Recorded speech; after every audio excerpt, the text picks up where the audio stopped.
Hello, so it's the Inquiring Cat Does Travel here again from the beautiful Azamara Journey as we head towards the Amazon. We've just had our fourth day at sea. I think I'm getting ready to see a bit of land, I must say. My brother-in-law took my lovely sister off to New York on the Queen Mary for their 40th wedding anniversary. I think there was a 6 or 7 day crossing, and he said to me afterwards that it was very interesting, very enjoyable, but it was more than enough days at sea, and I think I agree with him. I'm looking forward to seeing a bit of land and action.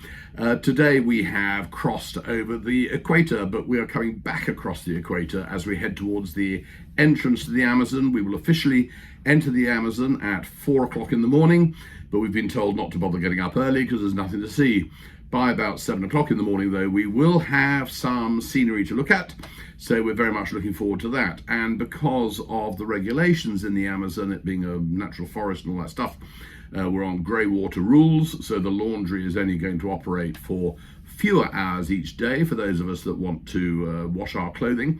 And all the lights go out at night, because otherwise the whole ship will be completely encrusted in insects. So very important to keep the lights out and the windows closed, and to spray ourselves with all sorts of insect repellent here on in as we head up the Amazon towards Manaus. This is the last time, apparently, that Amazara are going up the Amazon, partly because the costs of doing so are becoming so prohibitively expensive.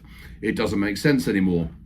Now today, I've been very idle today, really, so you're not going to get any music or pictures particularly, but I did bring a book to read, which is if you watch the first edition of this whole series of broadcasts, I brought this by Sir Anthony Selden to read nearly 2/3 of the way through it.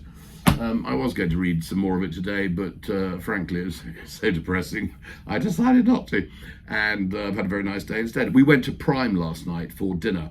This is basically a steak restaurant on board. We had the Chateaubriand.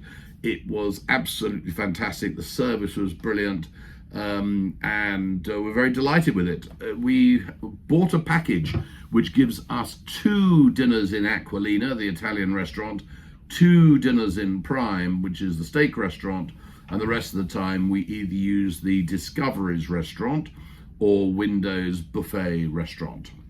Now then, things that you learn as you go along these trips. I find that Windows is great for a little light lunch, but you can have breakfast, lunch and dinner in Discoveries.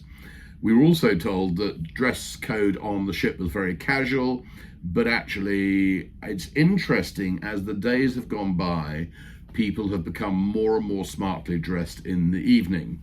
And I'm now wishing that I had brought my jacket and tie for some of the dinners in the evening. But because there are 200 Americans on board, and they tend to dress very casually compared perhaps to many other places, there's always people casually dressed, and even going into dinner like this would not be entirely inappropriate, as long as you're not wearing shorts and flip-flops and torn jeans and things like that. But I would, I've got standards, and I would like to be a bit smarter. So we will know for the next time. Talking of next times, it is amazing how many people on this ship are booking up their next tour for all sorts of things that they're planning on doing, and the folks that invited us to join them on this, our inaugural cruise, have themselves booked another cruise. They're going down to the Antarctica next year, which lots of people we've spoken to on the ship have done, and they have all said it's absolutely fantastic and they've loved doing it. We are thinking we might prioritize the Japan tour, and in fact there is a last minute deal for the May this year to go to Japan for about £3,000 per head discount to fill up the last few cabins. I haven't yet persuaded Tudoraf that we should do this, but maybe we will. If not, then I hope we will do it next year. And in fact, we have met so many delightful people on this cruise. We are a little bit younger than the average age profile. I'm 16 and Tudoraf is 15. And we went, when we arrived at Barcelona, and we saw in Buenos Aires, and we saw the age profile of people in the terminal coming on the ship, we were a little sort of, oh, crikey, they're all a bit old. Not too many Zimmer frames, but maybe this is not so good. In fact, it's not been a problem at all. The people are absolutely delightful. And of course, it's a 25-day cruise, so you're going to find most of the people are wealthy and retired, although as our 84-year-old friend Godfrey on the trip with us says, he's just unemployed. But you're going to get an older profile on a long trip. But it doesn't matter, because everyone's full of verve and vim, and there's samba classes and salsa classes, and there's bingo for those that want to have a laugh.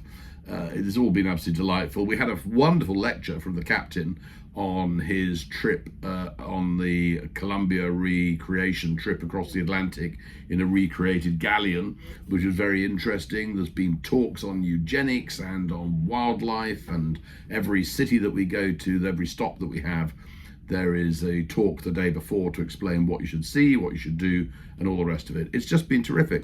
We're loving it. Tonight is sushi night. Every night there is a different emphasis. There's been an English night.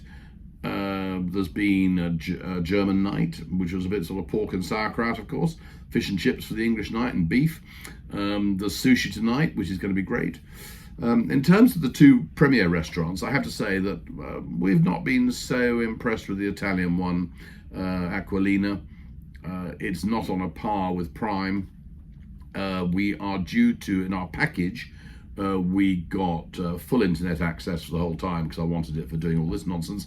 But also we got this, what they call the 4 dining package. So it's 2 in Aquilina, 2 in Prime.